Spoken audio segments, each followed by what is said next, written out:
Imagine you're a soldier. You've survived the jungle, the ambushes, the heat, the fear. You come home, you hug your wife, you hold your newborn child, and then, years later, your body starts breaking down. Cancers nobody can explain, nerves that stop working, and one day your child is born with something terribly wrong. You go to the government, the same government you fought for, and they tell you, "We don't know what caused it." But here's the thing, they did know. Between 1961 and 1971, the United States military sprayed nearly 20 million gallons of toxic chemicals over the jungles of Vietnam. It stripped forests bare, it poisoned rivers, it killed crops, and it quietly destroyed the lives of millions of people, American soldiers, Vietnamese civilians, and children born decades after the last drop fell. This is the story of the most devastating chemical operation in American military history, and why its consequences are still being felt right now, today. To understand Agent Orange, you need to understand the nightmare the U.S. military was facing in Vietnam. The jungle was not just terrain, it was a weapon. North Vietnamese and Viet Cong forces were masters of guerrilla warfare. They vanished into the thick triple canopy jungle like ghosts. Their supply routes, the famous Ho Chi Minh Trail, snaked beneath a ceiling of leaves so dense you couldn't see them from the air, no matter how hard you looked. American soldiers were walking into ambushes they never saw coming. Helicopters couldn't provide cover. Air support couldn't hit what it couldn't find. The jungle itself was killing Americans. So military strategists asked a question that seemed logical at the time. What if we just got rid of the jungle? Scientists had developed powerful chemical defoliants, herbicides that could strip a tree of every leaf within days. The military saw the answer to their problem. In 1961, President John F. Kennedy authorized a secret program. They called it Operation Ranch Hand. Its unofficial motto, and this is real, was, "Only you can prevent a forest." A dark joke, with even darker consequences. The name Agent Orange didn't come from anything sinister. It simply came from the orange-colored stripes painted on the 55-gallon storage barrels.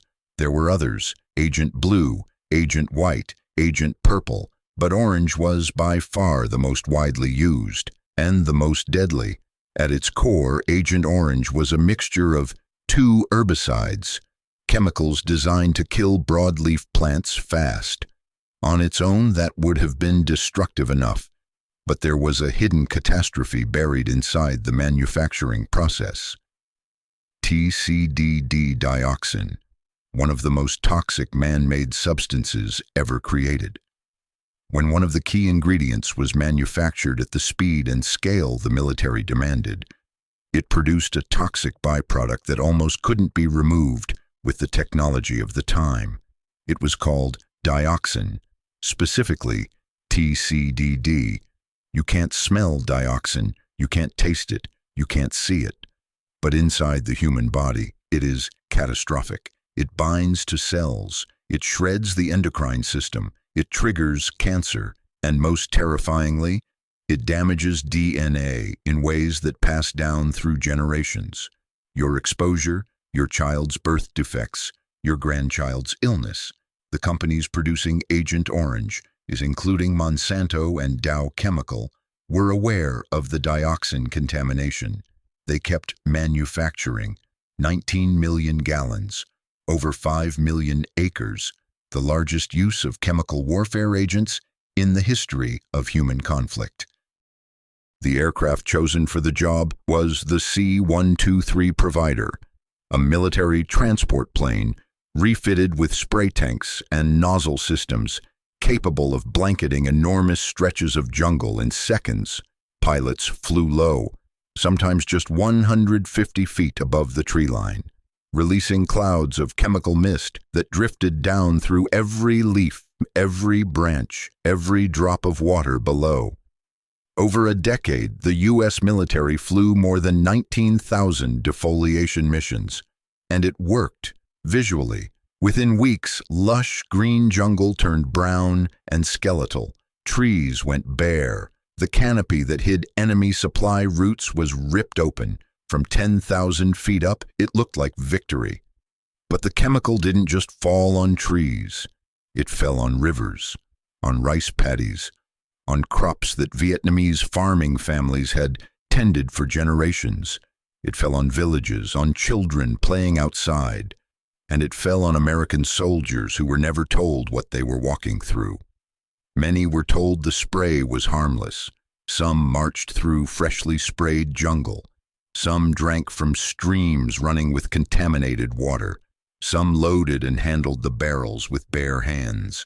Nobody warned them. Nobody told them to be careful, because officially, it was safe. They came home as heroes, and then, slowly, their bodies started sending signals nobody could explain. Unusual cancers, nerve disorders, Parkinson's disease, heart conditions in men far too young, and children, their own children, born with birth defects that shattered their families. Veterans started connecting the dots. They compared stories, they organized, they fought. They said the stuff was harmless. They lied. In 1979, a class action lawsuit was filed against the chemical manufacturers. After years of legal battles, just days before trial, Dow Chemical, Monsanto, and 5 other companies agreed to a settlement of $180 million. At the time, the largest class action settlement in American history, but the companies admitted zero wrongdoing, and many veterans felt the payout was an insult compared to what they had lost. Recognition from the U.S. government came. Slowly, painfully, slowly, the Department of Veterans Affairs eventually acknowledged the link between Agent Orange exposure and dozens of serious conditions: soft tissue cancers, non-Hodgkin's lymphoma, prostate cancer, lung cancer, Parkinson's disease, type 2 diabetes, heart disease. By 2021, the VA extended benefits to children of veterans born with spina bifida and related defects, a quiet acknowledgement that the poison had gone generational. If the suffering of American veterans was slow to be recognized, the suffering of the Vietnamese people was, for decades, almost entirely ignored. According to the Vietnamese Red Cross, nearly 5 million Vietnamese people were exposed to Agent Orange. The Vietnamese government estimates 3 million suffer serious health consequences directly linked to it. And in hospitals across Vietnam today, in 2024, you can still find children born with severe birth defects, missing limbs, neurological damage, blindness, conditions science now directly links to dioxin passed down through their parents' and grandparents' exposure. The war ended in 1975. The suffering did not. The worst contamination zones, called hot spots, surround former U.S. air bases, places like Da Nang, Phuket, and Bien Hoa. Dioxin soaked into the soil, leached into groundwater, entered the food supply through fish and rice grown on contaminated land. For years, the official U.S. position was that the scientific evidence linking Agent Orange to Vietnamese civilian suffering was, quote, inconclusive. It was only in 2012, over 40 years after the spraying ended, that the United States began the first official cleanup of contaminated soil at Da Nang Airport. A $43 million project. A start. A very, very late start. Beyond the human cost, The land paid a price that is almost impossible to comprehend. Over 5 million acres of forest and farmland destroyed. Mangrove forests, among the most biologically rich ecosystems on Earth, nearly wiped out along hundreds of miles of Vietnamese coastline. 14% of Vietnam's forests were damaged or destroyed by herbicide spraying. Wildlife populations collapsed. Rivers ran poisoned. Fishing communities lost everything. The soil in many areas became infertile for years.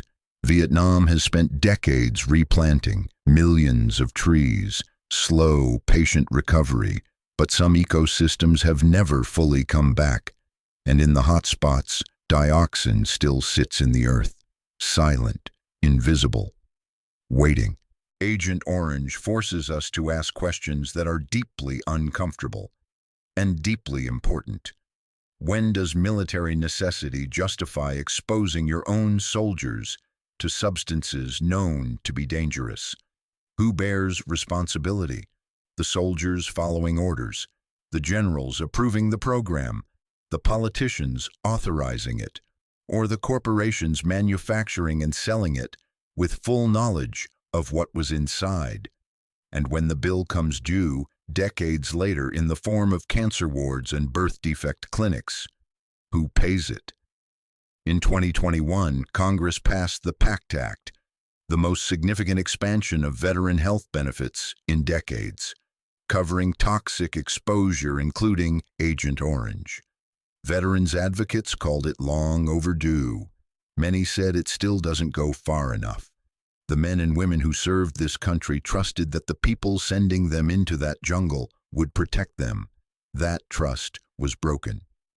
The story of Agent Orange is not just a Vietnam War story. It is a story about what happens when the people in power prioritize winning over the welfare of the people doing the fighting.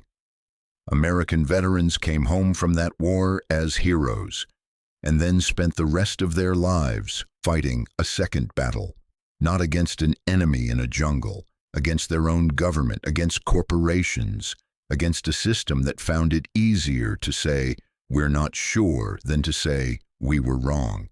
And across the Pacific, in villages and hospitals and homes throughout Vietnam, families are still carrying wounds that were inflicted before their parents were even born.